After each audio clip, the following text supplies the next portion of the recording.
एक ही चीज़ गीता में भी इस बात का जिक्र किया गया है। गीता में लिखा हुआ है, नैनम छिन्दन्ति शस्त्राणि नैनम दहति पावकः न चैनम कलयन् तापो शोषयति मारुतः।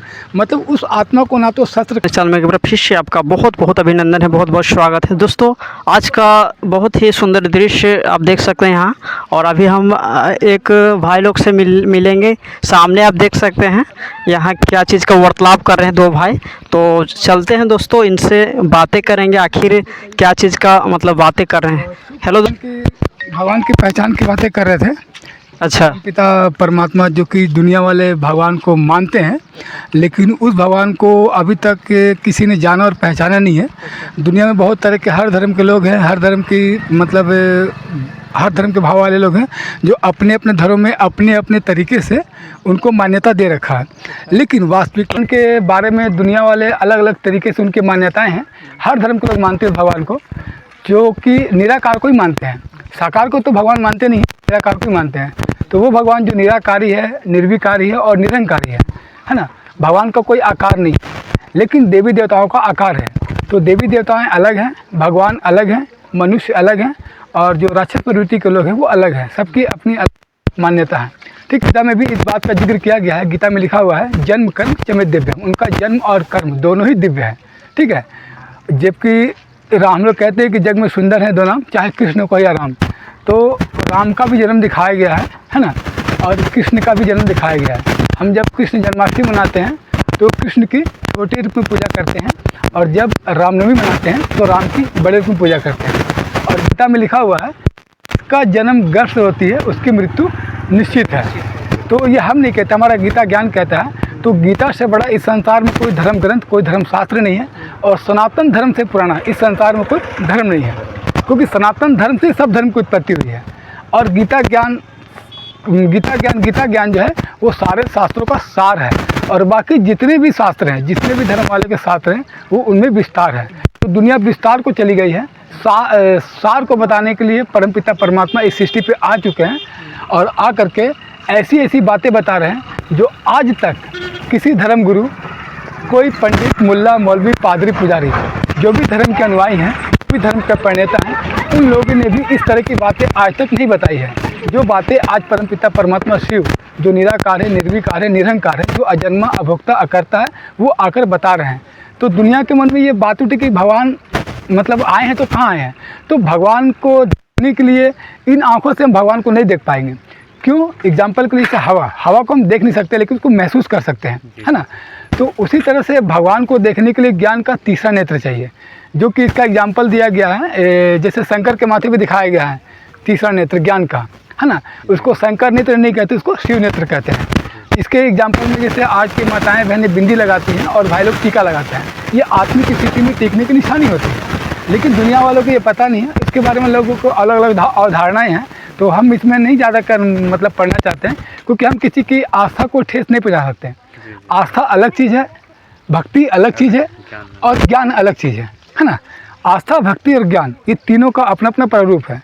तो आस्था में आप चाहे कुछ भी कर सकते हैं, और भक्ति में क्या होता है कि बुद्धि भागती है। आज आप सत्संग चले जाएंगे, कल मंदिर जाएंगे, मस्जिद जाएंगे, गुरुद्वारा जाएंगे, कल तीर्थ करने जाएंगे, तो उसमें क्या होता है, बुद्धि भटकती है। फिर बुद्धि तभी हो पाए जब हम उस परमपिता परमात्मा को मतलब अच्छी तरह से मतलब कहने का तात्पर्य है कि जब हम उसके अंदर पूरी विश्वास कर ले कि हाँ भाई यही परमपिता परमात्मा शिव का पाठ है। वैसे गीता में एक श्लोक आया हुआ है जिसके उसमें लिखा हुआ है, प्रवेश तुम, मैं प्रवेश करने योग्य हूँ। तो जैसे आज के डेट में जब भूत प्रेत इंसान के अंदर प्रवेश करते हैं तो उसका चेहरा, बोली, भाषा बदल जाता है, लेकिन वो परमपिता परमात्मा शिव जब किसी में प्रवेश करते हैं तो उनको पता नहीं चलता कि वो कब आए और कब चले गए ज्ञान दे करके।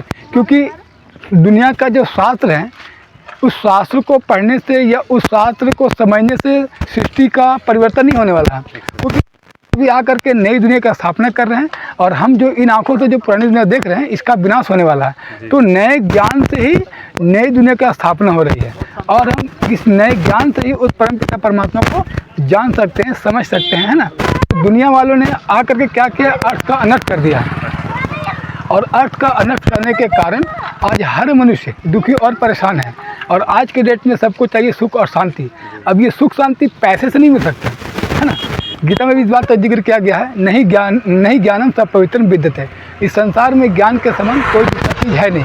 तो सुख और शांति हम पैसे से नहीं ले सकते, इसके लिए चाहिए हमें ज्ञान, और ज्ञान देने वाला एक वो परमपिता परमात्मा है, जिसके लिए दुनिया वाले कहते भी हैं कि दाता एक राम, भिखारी सारी दुनिया। पूरी दुनिया मांगने वाली है और दाता जो है वो देने वाला है। तो वो दाता क्या देता है जिससे इंसान को खुशी मिलती है, शांति मिलती है, सुख मिलती है, वही वो देते हैं जो इस संसार का सत्य ज्ञान है। इसीलिए गीता में लिखा हुआ ना सत्य विद्यते भावो ना भावो विद्यते सत्य, जिस सत्य का कभी विनाश नहीं होता वो हमारा सत्यम शिवम सुंदरम। तो हम इस बात बता रहे हैं आपको कि ये सारा ज्ञान उस परमपिता परमात्मा शिव की है। और हमने आपको जो भी अभी तक जो बातें बताई हैं, मतलब अब तक जो हमने आपको बात बताई है, ये सारा ज्ञान उस परमपिता परमात्मा शिव का है। हमारे पास हमारा ज्ञान नहीं है, क्योंकि हमारे पास ज्ञान कहाँ से आएगा। जैसे बने कहा ना भी कि दाता है करम, भिखारी सारी दुनिया।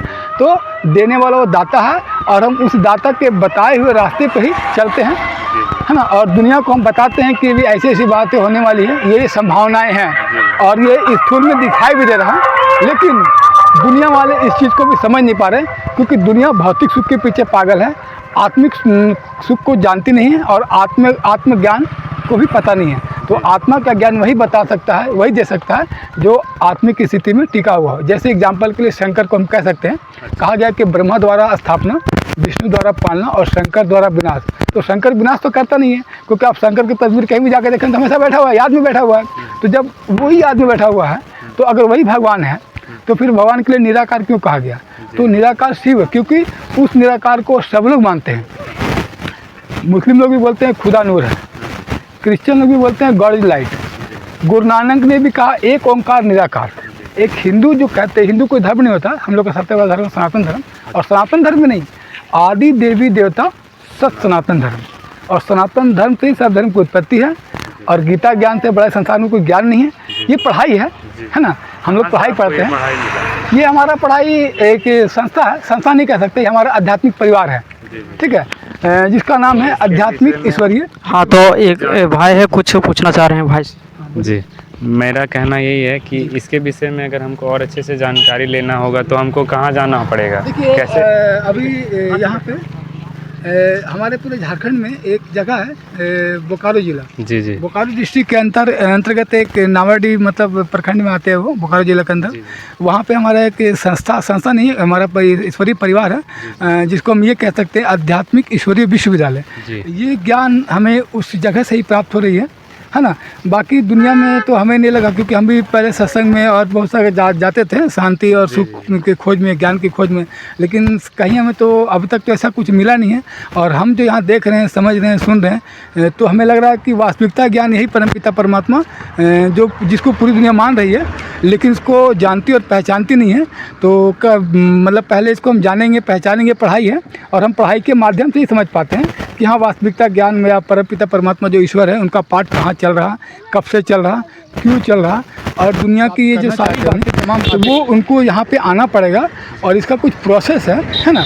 जब हम उस प्रोसेस से निकलेंगे तो मालूम चलेगा कि वास्तविकता ज्ञान कहाँ है, कैसे है और क्यों है।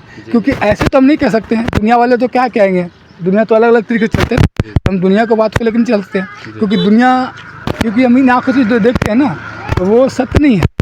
इंसान की जब मृत्यु होती है तो इंसान का बॉडी हमारे सामने होता है, तो फिर वो जब शरीर जब छोड़ देता है तो इंसान के अंदर से ऐसा क्या चीज़ निकल जाता है, क्या बोलते हैं उसको आत्मा बोलते हैं। हाँ, उसको कोई आत्मा बोलता है, कोई रूह बोलता है, कोई श्वास बोलता है, कोई शक्ति बोलता है, कोई प्राण बोलता है। मतलब अलग अलग जाति धर्म में उसका अलग अलग नाम है, लेकिन है वो एक ही चीज़।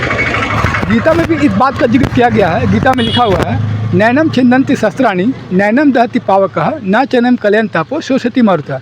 मतलब उस आत्मा को ना तो शस्त्र काट सकते हैं, न अग्नि जला सकती है, ना उसको हवा सुखा सकती है, ना उसको पानी भिगो सकता है। वो अजर अमर अविनाशी है। किनको है? इस ज्ञान की आवश्यकता सभी को है, वो चाहे किसी धर्म का हो, किसी जाति का हो, किसी संप्रदाय का हो। ये क्योंकि भगवान को तो सब लोग मानते हैं ना। तो जब हम परमात्मा शिव के बच्चे हैं तो पूरा संसार तो उन्हीं का है, जिसके लिए हम लोग कहते हुए, दुनिया वाले भी इस बात को मानते हैं, कहते हुए कि हिंदू, मुस्लिम, सिख, ईसाई हम आपस में भाई भाई। तो हम आपस में भाई भाई कैसे हो पाएंगे? जब उस एक बाप को मानेंगे तभी तो हम भाई भाई कह जाएंगे। यहाँ तो एक माँ बाप के 5 बच्चे, अभी पाँचों का स्वभाव संस्कार अलग अलग है ना। तो ऐसा नहीं है। जब तक देखिए, लड़ाई तब होती है जब एक दूसरे का विचार अनविक होता है, मतलब विपरीत होता है। लेकिन जब एक विचार, एक भाव जब रहेंगे तो यहाँ पे लड़ाई की भावना नहीं होगी और इस तरह का कोई मतलब व्यभिचार नहीं होगा।